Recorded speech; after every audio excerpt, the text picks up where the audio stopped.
Welcome, everybody, to another episode of Needs Some Introduction. I'm your host, Victor, and on this podcast, we go week to week watching one of your streaming favorites. In today's episode, I'll be breaking down the 7th episode of Season 2 of Your Friends and Neighbors, an episode called Out East. Out East being the Hamptons. Just some quick show notes. The Patreon is live. Check out the bunch of episodes we've dropped there recently, recapping the first 5 seasons of The Boys. And of course, in this very week, in the main feed, you heard us discuss, Alan and I discussing the penultimate episode of the finale, the final season of The Boys. And in next week's mid-week episode, expect to see us continuing to cover Widow's Bay. Of course, the finale of The Boys. Darren and I will continue to discuss Euphoria until the end of the season. And the current episode, and of course, next week's episode, the finale of Margot's Got Money Troubles. Interesting paralleling there between this season of Euphoria and the Margot show. And then the following week, the week of the holiday, a double episode of Widow's Bay, and expect to see our full breakdown there of that episode as well. And that's all just in May, and then June, a whole bunch of new premieres. So subscribe so you know when that content becomes available, and subscribe to our Patreon so you get some of that bonus content. Check the show notes for all those links. So as I mentioned, Sona will be joining the conversation. Today was just hectic schedule-wise. But before she joins, let me break down the plot in some detail here. First of all, we had a negative review about our negative commentary on this show. And we have considered quitting, by the way, to that reviewer. Hopefully you're still out there. But this was a much better episode. And Sona and I'm going to bring this up with her as well, and we'll discuss it there. But this is why we keep watching. I want the experience of going week to week and the ups and downs of that experience. And a lot of people have been negative about this season of the show. And hopefully that is something that listeners can empathize with. And I'm still trying to do my best to meet the show where it is and break down some of the themes and some of what the show is doing, which I think it does much better in this particular episode. An episode that, by isolating the cast primarily in this beautiful beach locale, allows a lot of different things to come to the fore, and in a much more enjoyable way. And honestly, because they kind of minimized some of the storylines that aren't working as well. So in the very first episode of, or I should say the very first scene of this episode, Coop is now back in his old offices, signing back to join Excelsior with this $400 million investment, backed, of course, by Ash. And Ron, Ghost Dad, is there watching. Here is Coop coming back to this same location. The thing he was trying to escape pulled back in. I tried to get out, but they pulled me back in. Or in this case, his own foibles, his own choices have driven him back to this particular point. After that, we see that Elena, who's been trying to get Coop's attention repeatedly, finally shows up at his house. And in this episode, we have this very convenient plot catch-up. Here's what's happened in the season so far. And I think importantly, by the way, even though that is half joking, that this is a very clumsy way for the writers to kind of reset all the stakes, I do think that they are now drawing a line in the sand, saying that this is where the plot progresses from this point on, which I'm happy to see because I'm ready to start seeing these things coalesce. And it's already starting to happen in this very episode. But she outlines everything. Her circumstance, she's being blackmailed, or I should say, she's not being blackmailed, that she has to pay back Chivo, her brother's runoff. Coop is the one who's talking about how he's being blackmailed, and how the money currently is locked up by that very same person, the blackmailer himself. So very cleanly resetting all the stakes for the season. She seems very relaxed given this certain circumstance. I guess she knows the money is there. She just needs to buy some time. And of course, she's cutting him some slack because his dad just passed away. But I would be way more worried if I was Elena. The setup here, of course, is that he mentions this to Elena. He's going out east. She's like, what do you mean, like China? Nope, just to the Hamptons. They're getting flown out on a chopper thanks to Ash's apparent in infinite wealth. Some fun details here. I like how the guys are going to have this guys night. Hey, we're going to be partying, the guys all together. Oh, hang on a second. Grace is here. And this is like the best Grace episode this season. So good for that. They head out there. We get this kind of voiceover like we usually get from Coop talking about, in this case, the mansion itself. Ash has bought this $12 million home, like a classic colonial, one of the largest on the island, only to tear it down and replace it with this modernist. It's really sticking a thumb in the eye of, maybe he just wanted the land itself. Maybe it's like a really large parcel of land that he wanted. but it is really insulting in a way that or even offensive in some ways to have torn down this beautiful colonial to build this modern. You figure you could get a smaller modern and then put a newer one on top of it, or, find like not like a historic colonial, or you know what, build it on if this is a giant parcel of land, build it build it on the side, keep the colonial as like a museum. My opinion, anyway. I like seeing Hunter here. I like the nickname Mini Cooper. I also like the fact that he gives Sam totally the cold shoulder, but Olivia Munn still giving an incredible performance, completely relatable in all of these. She could be a very one-dimensional character. She isn't even written in a very complex way, although they are expecting us to kind of buy into a lot of pivots in her and a lot of deepening of her character as well. But I got to say, I think she's pulling it off. This is really an impressive performance this season. And I wasn't in love with her performance last year, to be totally honest. Grace, of course, is worried about Barney. She knows, doesn't have all the details, but knows that there's something. He's ping-ponging around behind these different aspects of what's going on. He's trying to get into this criminal organization with Coop. It's some kind of rebellion he's feeling, that he's trying to get some camaraderie with Coop. And of course, also maybe steer him back into a more legitimate and more profitable line of work. But that means that his money has now been tied up in this business with Nick. He's potentially his two best clients. He's endangering one by involving them in the other. And now Ash is coming to the fold, damaging all of this. And he doesn't want Ash to look too closely, but this audit has ended and Ash is ready to go forward. I presume, given some of the hinting he does here in his references to Barney, that he knows full well that there's some shadiness there, but maybe you have to assume with someone like Ash, that's only better for him.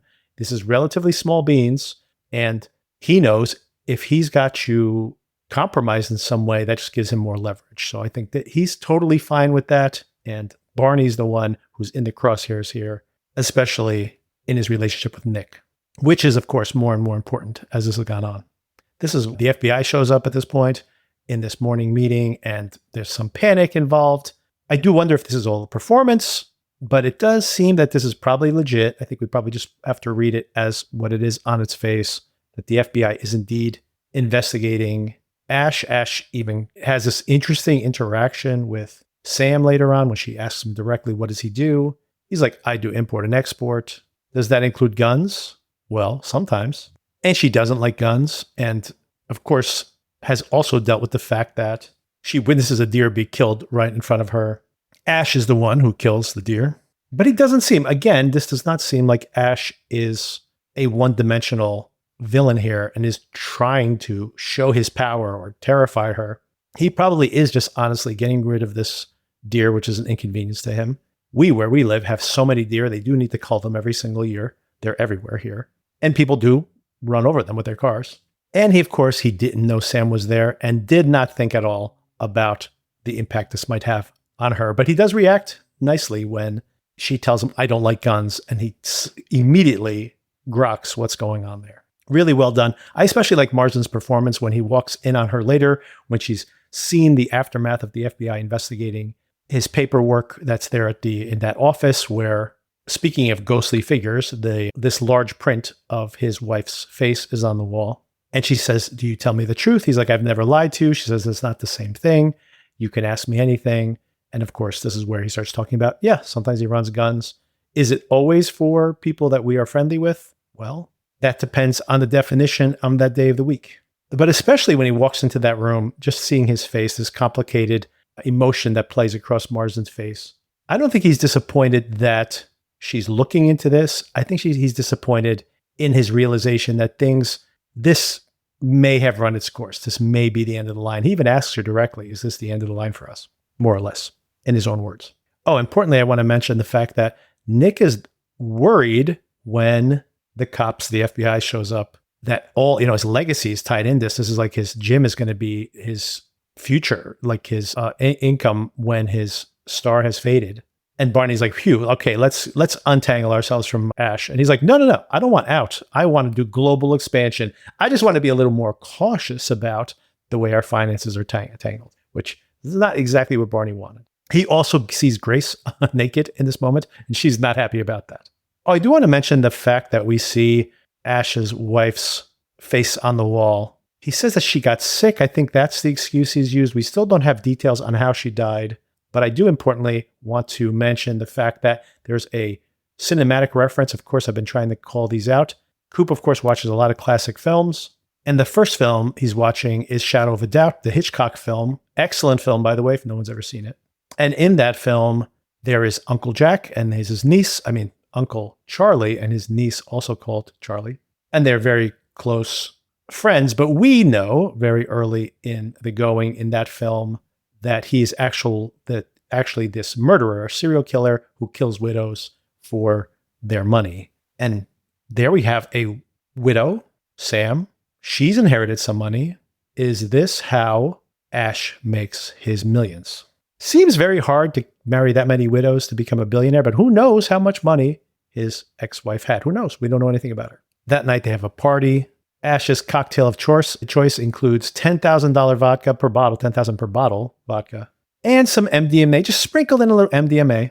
I love the detail that Nick and Barney are holding hands while they're having their little ecstasy experience.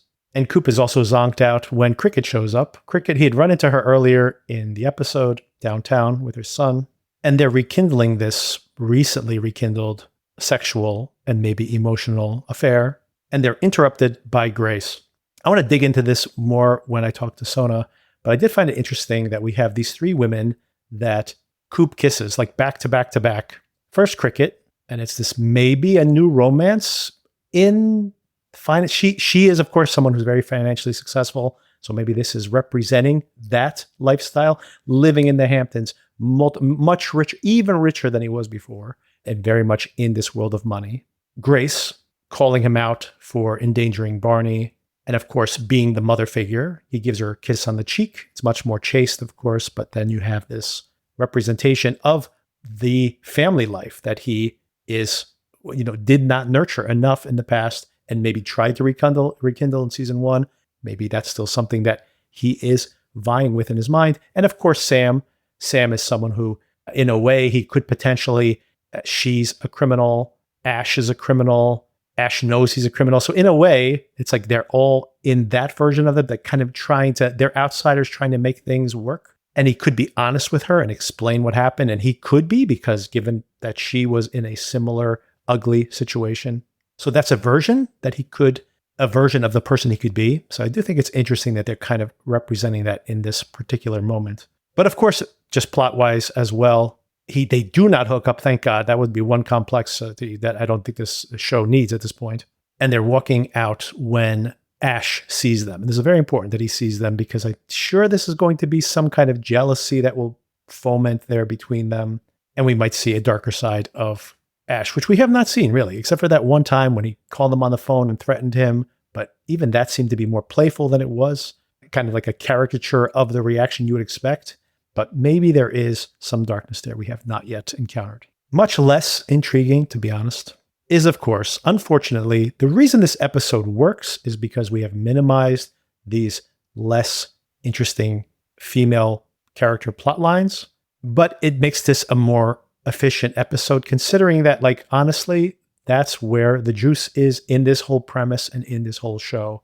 The thing, of course, that drives the audience is this intriguing character of Coop, not even fully understanding himself and trying to decide which trajectory, literally in those three paths I outlined before. And there's even other paths for him as well, but just represented there. What does he want to do? The question that, like, his dad continues to haunt him with in this episode. What will make him happy? Something that he does not know. He does not know himself. He's not happy, but he doesn't know what will make him happy. And apparently he could have so many options, but he can't decide on what he wants.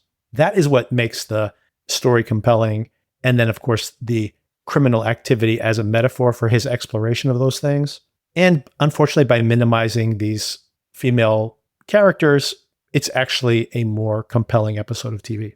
Mel, of course, still obsessed with this, the fallout from her taking the poop from the dog, something that was totally within her right, by the way, and not cynically, but sarcastically presenting it to the neighbor. So maybe not the best way to address that, but she's totally in the right. And of course, goaded on here by Allie, they decide to go and attack that porta potty. And as soon as it spills out on the lawn that she's going to slip into it, it's going to happen. And of course it does. This gets her arrested. And then Tori, just backing out of the driveway at the party where she's at, also gets arrested. And they end up in jail at the same time, which of course interrupts cock blocking Coop yet again. He has to go and bail out his daughter because Mel is also in jail. I do want to talk about the Allie character just for a bit. First of all, I'm totally okay with her showing Amadeus to this class, which to them, they've probably never seen this. And it's a very entertaining film. Plus, she loves watching movies, so share what you love. But more importantly, something that was introduced in last week's episode that we didn't really dig into, I did love the idea that Allie is only allowed to be so sad. If she's too sad because of her mental diagnoses or clinical diagnoses, everyone starts thinking, oh, she's off the handle again. So it would be completely normal to cry, to rend your hair, to be really upset. But her mom, so contained, so performatively controlled, although she gets to cry in her own room as well. Even the expected level of sadness is something that Allie cannot actually perform because people will think, oh, she might be off her meds today. And she's feeling that. She's discussing it here. And I really did like that aspect of it. You really feel like her frustration and she's caught between a rock and a hard place here. Like, how is she allowed to just feel what everybody else is feeling without everyone immediately diagnosing her? And I really did like that. And it starts last week. She directly expresses it here, which leads to them getting wasted. And of course, the whole Porta Potty incident. Tori, meanwhile, this is an interesting scene as well. Not great, but still better than a lot of what we've seen before. I did like the idea that she's going to this party. She's still in high school. She's about to graduate. It's just like really the very, very end of her whole entire run at the school. And of course, goes to a party, one of these graduation parties. And everybody's making plans and planning their next vacation. And when are they coming back home? And who's their roommate going to be? And she's just completely on the outside. She's completely stepped off that train. And I just think it's very relatable. I think, that's a moment when in your life specifically where you feel, and this is a decision she made. There are some people who just don't get into college or they get accepted like a late acceptance for the next term. And then they're kind of in this in between waiting for months as their friends start having experiences and they're left behind. And she's having that now, or she's worried that that's where she's going to be in the very near future. But it's a decision of her own making. But I still like the fact that she is grappling with this in a somewhat realistic way. But she also pulls out of the driveway pretty innocently and runs into a car. But of course, she's drunk while doing that. So she gets arrested for drunk driving. It sounds a lot worse. Not like she was racing down the highway and crashed the car. But she should. People, watch that. You got the rear camera, people. My wife never looks in the rear camera, by the way. You got to look at that. It'll tell you how close you are. You just got to use the technology, people, especially when you're wasted. Don't drive wasted, people. Okay, just whatever you're doing, just don't do it. Speaking of course, back at the compound, Grace is going to drive Coop home as he gets that call because she's the only one who's not drinking and not on MDMA via the cocktails, apparently. And they do get in the car and head back home, 3-hour drive back home. Not speaking to each other. This would be a good opportunity for them to kind of lay everything out. And maybe there will be more talking after this near-death experience, or at least near-injury experience. Because the deer comes back, and not the same deer, not the dead deer come back from the grave, but a deer comes back. And like I said, around here, it's the same thing. There's just deer wandering the streets, especially in the middle of the night. You're driving home. Don't drive home too fast. You come around a corner, slam into a deer. And that's exactly what happens in this particular instance, or I should say nearly happens in this instance. And what does it mean? What is the deer? Who is the deer caught in the headlights? Is it us? Is it Coop? Why was the deer shot earlier? There's some symbolism there. Oh, and I was about to say that's where the episode ends, but no, that's not where the episode ends. We actually see Coop putting out his garbage the next night at some point in the near future. Now back at home, and somebody is parked there keeping an eye on him. If I had to guess who this is, I'm thinking this is Chivo related. That's what I'm thinking. They even swerve towards him to like kind of let them know that they see him. This wouldn't seem to be Ash. This wouldn't seem to be the FBI. This doesn't seem to be anyone related to the Excelsior fund. and the investigation thereof. All that would be way more, nondescript. I'm thinking this is Chivo who wants Coop to pay him back the money that Elena owes him. So with that, let's get into the conversation with Sona, and let's see how she enjoyed this latest episode of the show. All right, Sona, so I did the breakdown earlier, so we had some limited time today, so I wanted to focus in on our conversation and getting your opinion.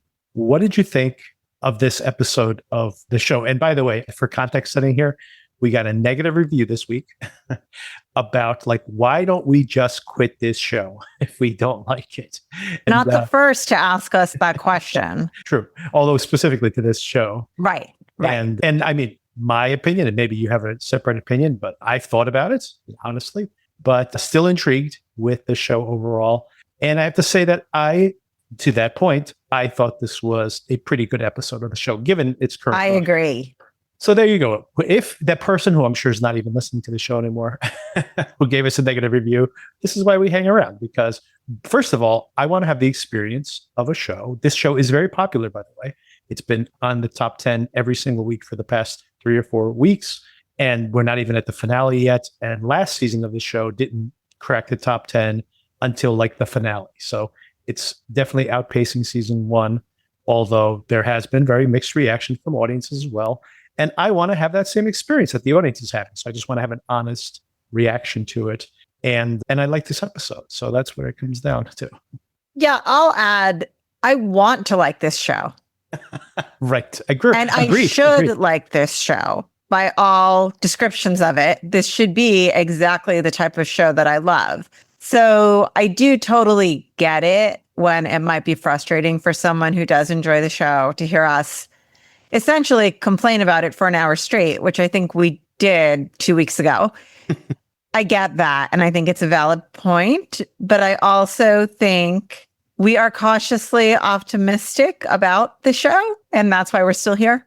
Yeah, I have to say that I am so in on this concept. And I think that the show can get it right. And when it gets it right, I do find it especially intriguing, to the point that unless I am offended by how inept they handle the finale of this season, even if I'm just kind of that's not how I would have done it, I would be on board with a season 3 because I love this concept. I want this concept to work. Exactly. And I will keep watching until it's so insulting that I can't take it anymore. But and it's not at that level. Right. It's just inexcusable to keep watching it. Yeah. Right. Yeah, I get that. So if that person is still listening, first of all, huge thank you for hanging in there. And second, I hope that at least provides some background for why we continue to watch shows that are disappointing, at least at times. And because the show gets better sometimes as well, right? So yeah, I also enjoyed this last episode quite a bit. And I think to a large extent, it's because the show is, first of all, streamlining what it's about and has a pretty focused plot in this particular episode. There are still the same exact issues that the show has had up until this point. It's just significantly minimized because the show knows how to put their characters in one location and really just hone in on that experience and bring up these other things it's trying to balance in the context of that, location, that different location, and putting all these different characters in the same place, having these kind of parallel experiences. So all that is to say that they were able to focus things in a way, honestly, that an opportunity with the funeral episode last week as well. But of course, very similarly, there's an opportunity to get all the characters together and kind of deal with these themes in a big way.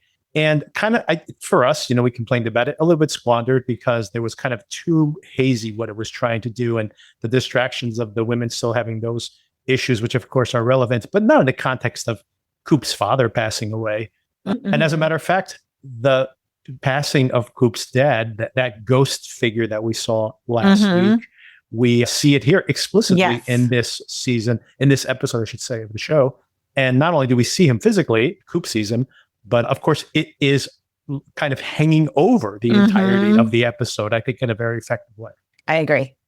So yeah, they head out to Long Island. Is this a 3-hour drive back to, I'm trying to think, he drives into Manhattan on a pretty regular basis. I'm trying to figure out the logistics. because you remember last year we had invited you out to the North Fork, to the house that we had rented. And I was floored that you made it there from New Jersey in 90 minutes. Right. Because when we drive from the east side of Manhattan, right near the Midtown Tunnel, that's a 2.5 hour drive. Right. But you were able to go kind of around Manhattan and land in the middle of Long Island through the various bridges. And that cut that much time off of your trip. If you are going to drive out to Montauk, yeah, you are easily, and I don't know that this was in Montauk, but I'm just picking that. You can easily be looking at 3 hours, if not possibly more, depending on the traffic.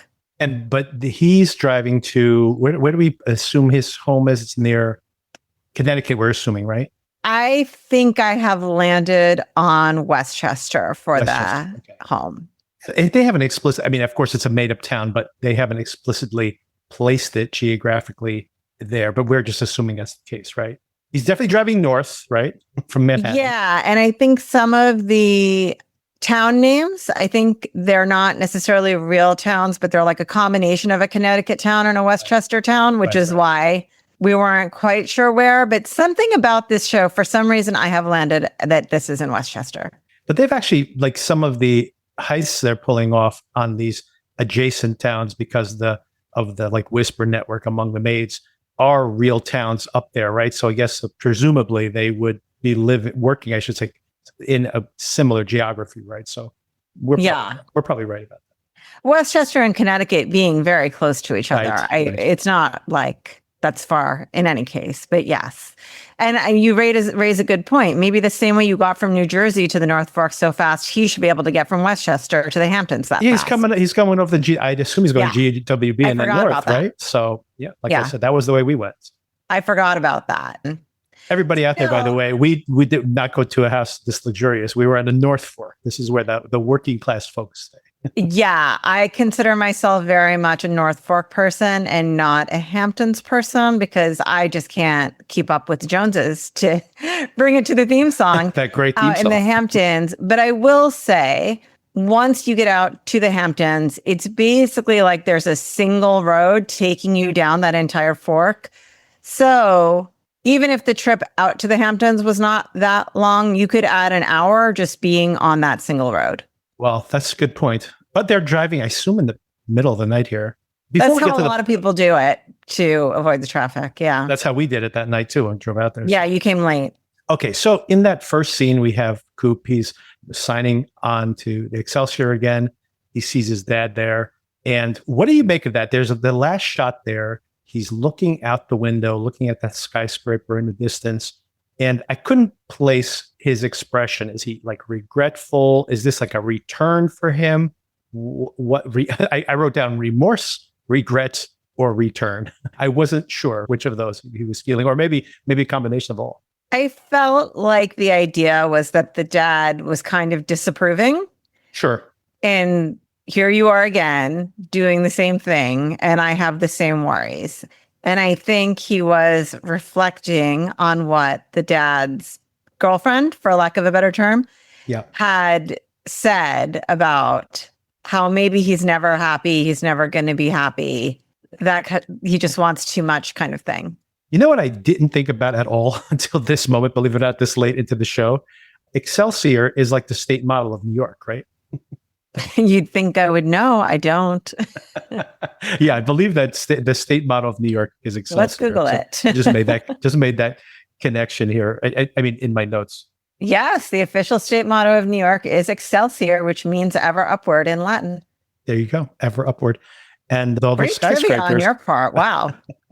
But I just thought it should. I'm pretty sure that's the reference to Excelsior, why they call it Excelsior. I just never made the connection until like writing it down for like the 8th time, whatever we've done these, how many recaps we've done now. So it is strange, though, now that we're talking about it, that the dad figures into that, because to me, the dad's message was before all of this happened, he still was dissatisfied with life and always striving and not being happy with what he had. In this particular situation, he's being blackmailed. It's not really a result of his dissatisfaction with life.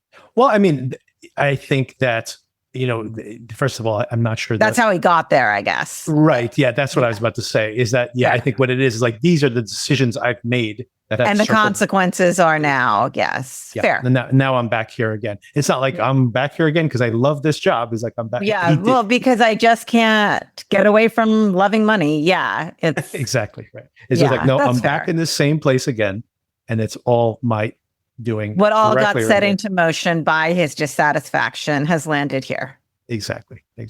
Which of course happens to a couple of other characters in this, to a much lower extent in this very same episode. Yeah, I mean, not to overthink it, but had Corbin Burnson not screwed him over, he wouldn't be in this position, probably. But anyway. Yeah, I mean, that's the first domino that falls, right? But I think we've heard about that even with, he's already, the Corbin Burnson situation or not, he was already divorcing from his wife, right? Yes, that's why he hooked up in the first place. And she has already addressed to him being like, well, you were like vacant from our relationship and from just interacting with your children, period. That began way before the current circumstance. That's true. Which is what drove her into Nick's arms, supposedly. At least that's her version of it. By the way, did we know Nick had children? I don't know. I don't think he's ever overtly said it. I don't think he was married. He said it tonight, though, right? Yeah, he did say it tonight because this is that was news to me. I thought maybe I hadn't been paying attention. Oh, well, I mean, one version of that is that he is saying like this is his legacy for those children, future children that he eventually has, right? Maybe. But I mean, when you think about actual sports stars, how many of these sports stars, are like married to their high school sweetheart or whatever? They have children young, and now this guy's like in his 40s now. So now it's like he could be post divorce, post whatever, Yeah, grown children. Yeah, I've just made up a whole fictional, like this is none of this is in the text. I just made up that whole entire. I'll go with it. And then soon thereafter, we have him. Coop goes and he's back home. He's been blowing off this call from Elena. She shows up at his house. He's like stalking him through the window. It's a pretty funny scene. Yeah. And he lets her in. And a couple of things happen here. I really don't care about the Elena character, unfortunately. But, I don't think they've handled that story very well. Even last season, other than like having her, she could be a fun dynamic to have her at this like lower income level, like resetting his POV. But this whole secondary group of characters that kind of branch off from her I think was a mistake to expand that story in that direction. It hasn't really paid off. But regardless. Yeah, well, you say I don't care about Elena, unfortunately. I say I do care about Elena, unfortunately. Because you want to see more done with her character. Yeah, because this character is not being developed well at all. This scene, although it plays pretty well, I found it very funny that it's as if the show is reminding us what the plot of the season is. It's like she's like, okay, so our money's tied up in the gym and you're being blackmailed by this guy. Sorry to hear about your dad. I mean, it literally is like for anybody who very casually like watches the show. It's like, here's a quick summary of the stakes from this point on. Oh, and now, I'm indebted to Chivo.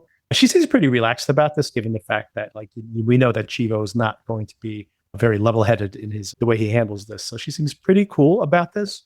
Fair. Yeah. And this all is very crazy, by the way. Like, I'm not going to nitpick. I've got complained about the nitpicks, but I'm not going to nitpick that much. But I do find it kind of silly that it's not only the fact that Elena's money is all tied up in there, which kind of makes sense, but it's more of the fact that all his cash is in there as well. Like just the fact that this guy doesn't have cash flow, considering all the means he has. A lot of this seems very convenient that Barney's just like going to say, oh yeah, I'm going to take everything you have in the bank. We're going to put it into this, into the gym. And if you're going to do that, you can have him go in there as an investor, right? Because he, Coop had money. No one's going to have to ask questions. Where did you get money from to invest in your friend's gym? You could put it in there legitimately and then pay him a dividend. So a lot of this, I feel like, is just to create this situational tension, which I think the show is trying to. But, of course, we know that his cash flow actually is blocked up by this because he missed his child support payment. And they do a pretty good job here, I think. But do you agree that at least, that there's a way where this could have been really annoying, like really nagging? Like, why is she asking him for child support considering how much she already has? But she doesn't seem to be like, I need that cash right now. Give it to me. Yeah. Too. She's just like, I just wanted to let you know that, I agree. So I thought that was pretty well handled. But I'm not sure why they have to create the stakes with the cash flow given all the other stakes. Like, for example, Coop could go to jail.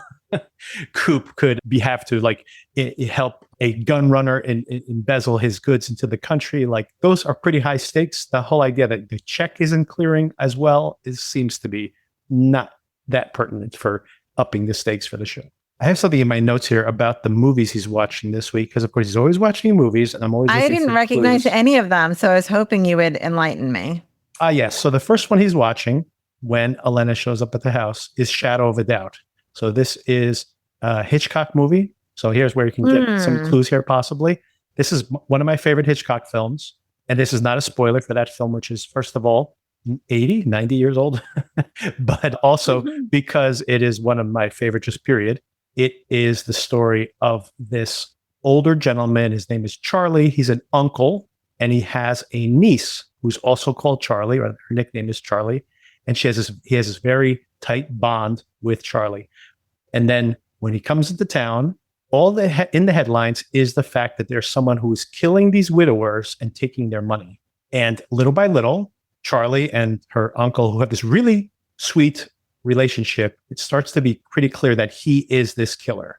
And she is really into mysteries, and they are always talking about murder scenarios and things like that. So everybody in town has this like very morbid fascination. They love thriller shows and reading the headlines, and they're always speculating on what could be actually going on. And then we know that it's Charlie who's the killer, and then she starts to suspect it herself. So anyway, interesting there, because potentially we've speculated that is it possible that Ash's wife died under some, maybe it wasn't an accidental death, or maybe not really an illness, and is that where some of this money came from? I've been wondering. And here we have somebody who kills widows for cash. So that could be, and does that make Sam at risk potentially? Oh, and she kind of bugs me, so. I'm curious to know how you felt about Sam in this particular episode. I'll just throw the other movie reference in here because I think it's relatively simple. The last reference is they're watching Harvey. And Harvey, of course, is where, what's his name? Jim Smith's It's a Wonderful Life. What's his name? Jimmy Stewart. Jimmy Stewart. Jimmy Stewart has a giant, he believes that he has a giant imaginary friend called Harvey. But I think that reference is just the fact that Coop is sitting there with his imaginary father on the sofa at that moment. So I think that's the only reference there. I don't think there's any kind of, that would be kind of interesting if it turns out that Ash was all in his mind. He's not a real person at all. I don't think we're going to get that kind of reveal here in this show. I like some of the details when they head out to the Hamptons, that this house was like built for $12 million, and it was like a classic colonial type. And it was like torn down to make it this modern. But it's spent an additional $12 million to rebuild the house in the same site to make it this ultra modern type. Both houses are beautiful, obviously, but it just seems like a sin to tear down something like that. Agreed. I love modern architecture. I do too. I do not like when you take like something like a classic preserved historic home and tear it down and then put up like a glass film. Right. Which I like in very different terms, by the way. Like, I really like that kind of aesthetic in its own way. Oh, I agree. But then alternately, I like the warm coziness and like the wood exposed of those colonial like B&Bs when you go and travel to one of those type of places. So two very different feels, but apparently not Ash's style. What did you think about the fact that maybe I'm overthinking this, but I rewatched the episode to take some notes, and the fact that everybody's like, why is he having us go up an extra day early? And then there's all these questions about it, like, why wouldn't we just show up for the party? And they're like, well, I think because he thinks we're his friends. And that's a legitimate version of the story, considering that he doesn't seem to have a social life outside of these people that he's interacting with in this particular show, which he's just met them recently. So that's a legitimate way. But then I started thinking, the fact that the FBI shows up and they make such a show of their presence there. And I'm like, yeah, why were they there a whole day early? It's as if this was all like a performance so they can see this. So that would takes me back to the whole idea of like the Sting movie and the fact that this could all be like some kind of elaborate ruse that is being orchestrated. But I don't understand why they would need an audience for that FBI infiltration. And then some of the details, like how the office has been thrown. But am I overanalyzing this, or do you think there's any possibility that this could be some kind of performance of, like, maybe Ash is trying to get everybody's money into something, and then he's going to get in trouble with the FBI, and then the money disappears, and it's like, oh, it's all locked up. The government's investigating me. So that's something that could be happening. But of course, I think he needs richer friends if he needs, although I guess he's getting the money from, there are different places he could be getting money, right? He could try to manage Sam's money.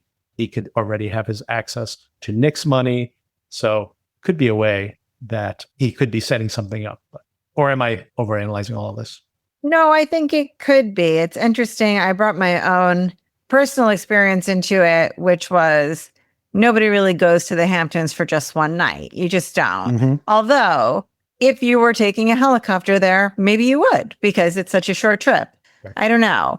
So I hadn't questioned it, but I think they made a point of saying that. So it is interesting what happened in that intervening time that they didn't have to be there. It also seems that even though he's like, oh, this FBI agent, he's been after me and yada, yada, yada, it also does seem very much like there is like at no point, and maybe this will all come in the next episode, so I could be 100% wrong about this, and I'm open to that possibility. But the whole idea of like, do we know the agents' names or stuff? Like it all seems very much like they're off in the distance. It's all very anonymous, So it seemed a little shady. But I mean, it legitimately plays at face value as well, right? That this is like they were there early, and he's just there like trying to make work that whole friendship thing, and then he's surprised by this, and that's a version of it as well. And the one thing that really sells that, by the way, is I really liked Marsden's performance when he walks into the room and he sees her going through his papers and investigating. And yeah, that was so interesting to me. Not how I expected it to go at all. Right. And of course he says, because he's always playing the cool guy. He's like, I understand. But he's always saying that anyway. But then there's always a threat behind it. Potentially, it happens in this very episode, the way he doesn't threaten Coop. And then as soon as he walks away, the lawyer's like, that was a threat. Just to be clear, right? So that is kind of how he does business. So, and that's just how his personality runs in general.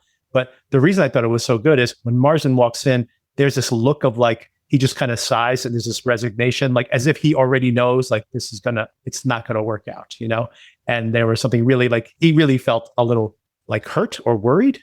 And so that makes me feel like this probably is not just some giant ruse performance for all these people. Yeah, for some reason, I expected in that scene, we would see some sort of untapped rage that's been just under the surface, kind of like that time that he called Coop yelling at him after doing the cocaine.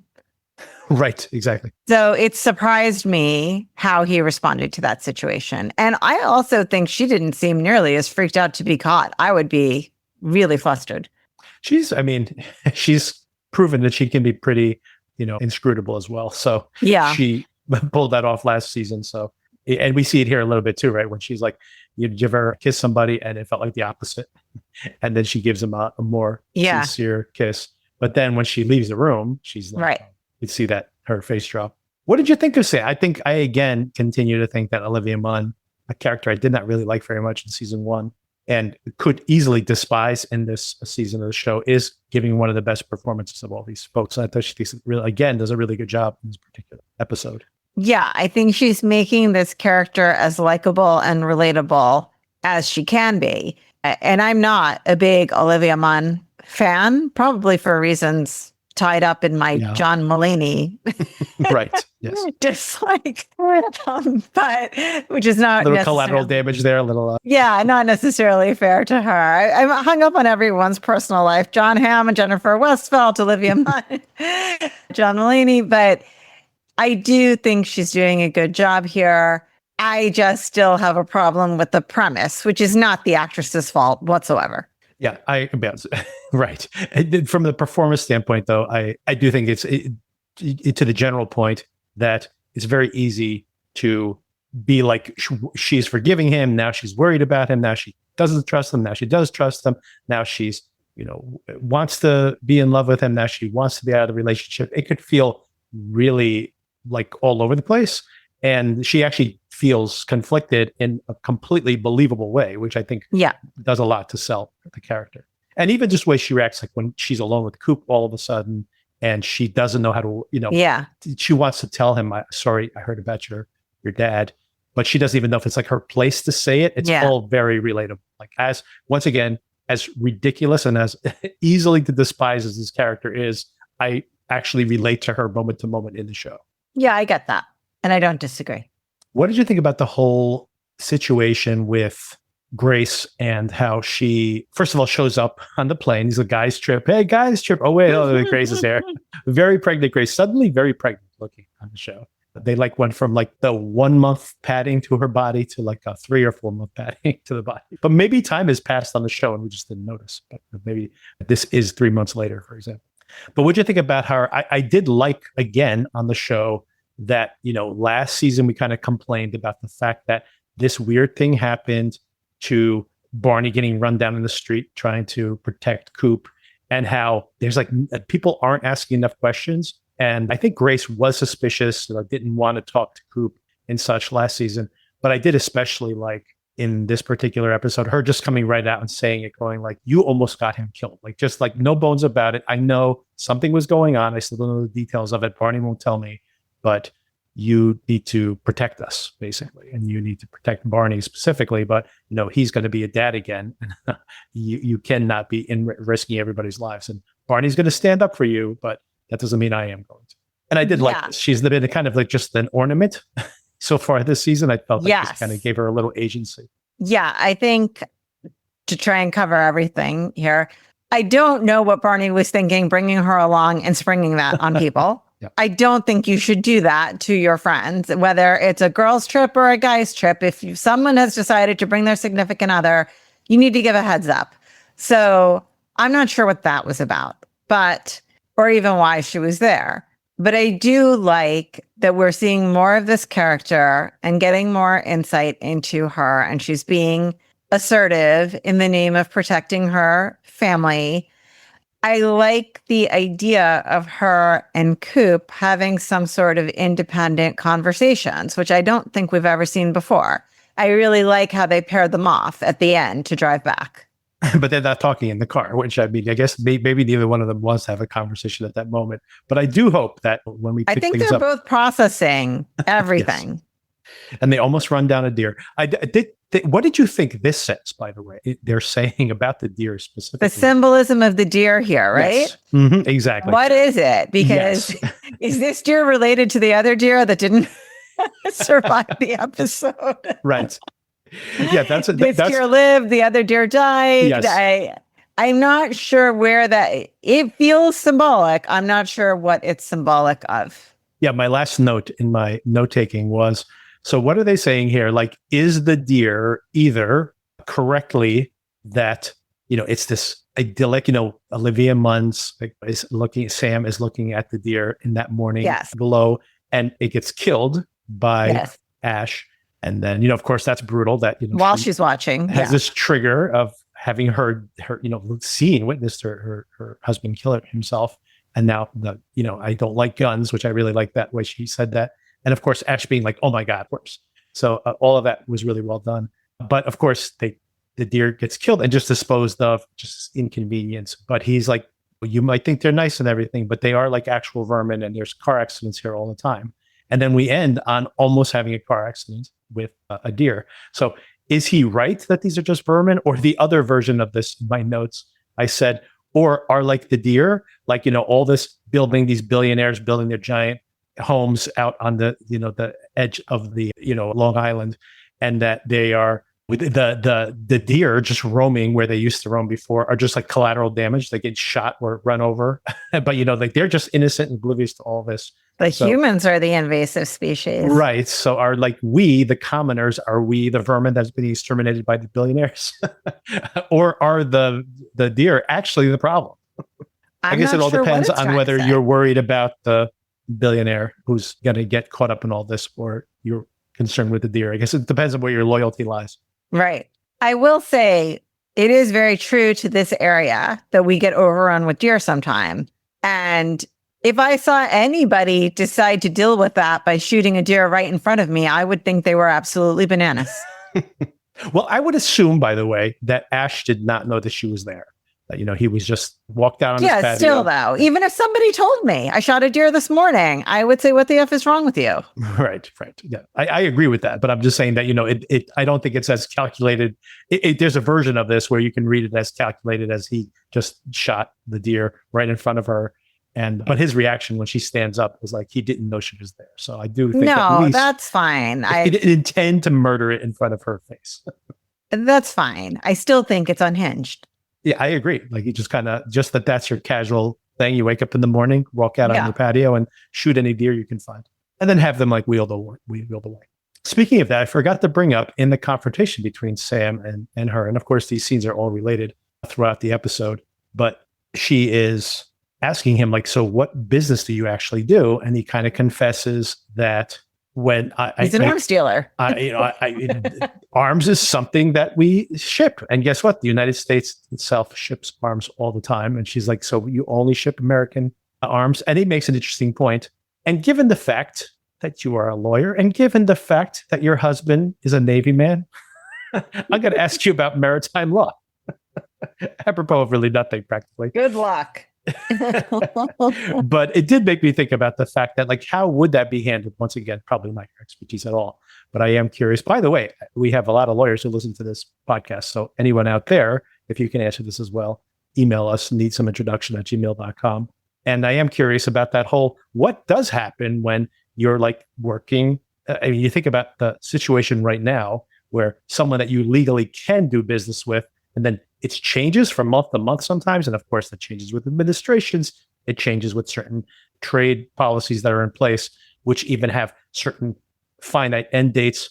What does happen when a calendar date changes, or something's already in process? I know you probably don't actually have a true understanding of this, but in general, legally, is there kind of a rule of thumb where it says like, well, if you did the transaction when it was under some kind of protected state, is that the contract you go with, or do you go with the current rule as it exists?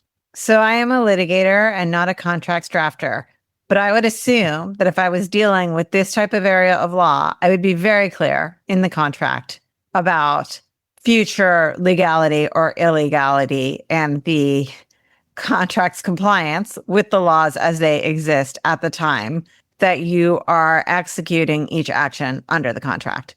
So point being, I think if it's legal at the time you do it, it's fine. If it later becomes illegal, you cannot rely on the contract to excuse yourself from that. Interesting. That's my guess. Yeah, I was confused by this. Like, he does make a point. I'm sure he's just making that point to rationalize his own behavior, to minimize his own crimes. But, it did make me wonder. All right, a whole bunch of things happen at that party. Of course, I want to highlight a few of them. First of all, I do like the Cooper's son, the nickname Mini Cooper. I like that. I thought that was adorable. Yes. What do you think about the MDMA spiked cocktails for everybody? They're $10,000 vodka. Should everybody at the party be? I mean, maybe this is just for those guys, but should everybody at the party be taking MDMA? I don't know, but it made sense when I saw that, why Ash's daughter said what she did. So she must be familiar with the types of things that Ash gets into. Yes. I do like that detail as well, where she's just like, Are there going to be drugs there? She's like, not as much as here. I do like the detail here, by the way, that, when they're all zonked out on the MDMA, that Nick and Barney are holding hands on the patio. Yes, so cute. And Cricket shows up, of course. She had already run into Coop downtown, and then she shows up here at the party as well. And then this had to be intentional, by the way, this weird situation. It's as if it's telling us, I think, anyway, this is my read of it. It's trying to tell us like which direction that Coop could go. These three different versions of these three different women, where it's like he kisses the billionaires, Cricket, and then Grace interrupts, and then that's when she confronts him and asks, says, you have to be good to us. You have to protect Barney. And he kisses her on the cheek and says, you're a good woman. And then in the very next scene, he runs into Sam, and then they start making out as well. And luckily, thank goodness, this is the one less thing we need to have at this moment, is to have them hook up as well. But I thought that it's impossible that having these three, like basically kissing three women in like a 3-minute period was not like something going on there. And the way I interpret it, it's as if these are like the different factions, right? It's like Coop wants to be the money man and he's hanging out again with Cricket and like that unconsummated thing, which now of course is consummated, but that thing that's been kind of lingering for years, and he's back in that life. And that's the version of him that it is. And then it's like him looking at Grace and being like, that's what I used to have with Mel, and that's the way it can go. And then of course there's the person he was when he was with Sam, and like kind of how that's kind of unfinished in a way. And I'm like, is this him trying to like juggle all that at the same time and kissing all these women, within a minute of each other? Probably not the best interesting point of view. I mean, like, of course, the Grace thing is innocent, but once again, of course, couldn't help but not notice it. But very funny that he's trying to hook up with Sam minutes after trying to hook up with, with Cricket as well. I feel like Grace is maybe like the moral conscience of it. For sure. Yeah. I think that's what it represents in him, that version of himself. It's like he literally is presenting three different versions of himself with those three different women, which I thought was interesting. Yeah. Now let's wrap up with things that didn't go great in this episode. Basically, again, with the show, it's the women. It's the women. I know. It's like, except for Grace, who has some Grace notes here. Yeah. No pun intended, actually. But Cricket was fine also for whatever. Yeah, Cricket too. I like, she made perfect sense in that situation. And, she seemed fun. And I like the fact where she's like, call me. And she's just like, you better, because he's not the first time he's flaked out on her. But so Mel and Allie, she calls up Allie. Allie's at school. They're watching Amadeus in the class. I guess that's okay. Like, that's kind of an entertaining detail. She likes watching movies. But of course, they get drunk that night. Tori's off on her own.